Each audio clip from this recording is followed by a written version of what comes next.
Hey guys, Attorney Tim Anderson. So today's February 22nd, 2020. I wanted to do a very weekend update, kind of separate some fact from fiction of what you've been hearing around the internet right now. So first off, yesterday, I made a report about the NRA bill being dead. I was inaccurate in what I said to this point. So the bill started with it being, they were going to make it no longer legal to take an online course to get your certification, right? And so that was passed by the Senate, went to the House passed it, and then they also sent it back with an amendment that said, in addition, we're going to restrict NRA instructors from being able to teach at all, online or in person, in Virginia. So the Senate voted to reject that entirely yesterday. It was unanimously rejected. So what we have is that now this will go to a conference committee. The conference committee has to sort this out. From my sources in the Senate, they're telling me that there's really no chance that the conference committee will accept anything that would restrict NRA instructors, since the Senate unanimously rejected that. So in my word, saying it was a dead bill, that was inaccurate to the degree. It's likely dead as far as the NRA is concerned, but it does seem to probably still be moving forward about whether online courses will be allowed or not. All right, part two. So we heard a little bit of some drama between Senator Saslaw and Senator Stanley regarding the budget. So basically, here's the real quick background. During the budget, Senator Stanley wanted to change how sheriffs are compensated. So in the budget this year, all sheriff deputies would get a $200 raise across the board, and next year they would get a 3% cost of living adjustment. Stanley wanted to make it 3% this year, 3% next year, basically saying $200 is not going to even be noticed by most people, and it's certainly not going to drive up retention. So in a conversation he had with Senator Saslaw, Stanley reported that Saslaw told him that the reason that didn't pass is because the sheriffs came forward and said that they weren't going to support what they deemed to be unconstitutional gun laws that were going to be moving forward out of Richmond, and this was a punishment.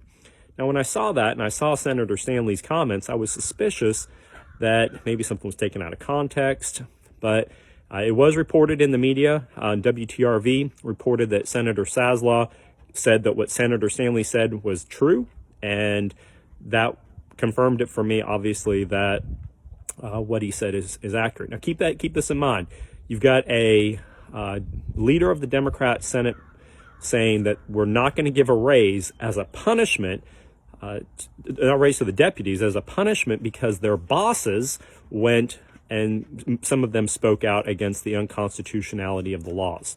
So instead of punishing the bosses for stepping out of line, they're punishing all of the thousands of deputies in Virginia who are quite underpaid as it is. We have huge turnover because it's not a great job. It's not highly paid. And, the sheriffs are trying to stabilize this workforce with high quality people. And the Democrats said, nah, we're going to punish them because of a political position their bosses took. So take that for what it is worth. There is a tweet from Senator Howell where she purportedly said that there is some, they're going to go after benefits as well. I cannot verify that tweet. It is certainly not on her official page. I suspect that is a spoof, but I cannot verify it, and therefore I would ask you not to share that amongst yourselves or take that to be true until she comes out and confirms on her official Twitter page that she did indeed say that.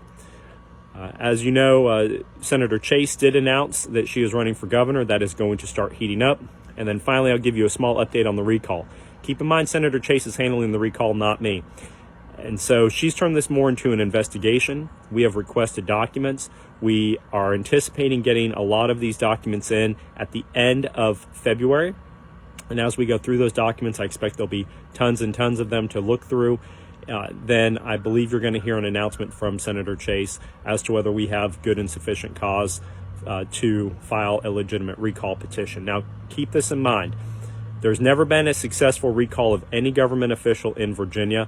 And so if we are going to do this through Senator Chase's office, it has to be perfect. It has to be legal. It has to be unchallengeable by even the most Democratic skeptic judge or jury or prosecutor. It has to be above reproach. So it's going to take time to put this together.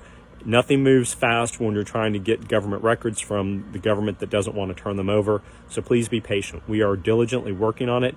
It just takes time. For other questions, please direct those to Senator Chase. Now, finally, the last thing, most of the voting bills went through, as you know, and so voting is definitely going to change. We're going to start seeing the governor start signing some of these laws into place, probably as early as next week. And that is the unfortunateness of the train wreck that we have this election cycle. All right, Attorney Tim Anderson, February 22nd, 2020. Hope that gives you some insight, and have a great day.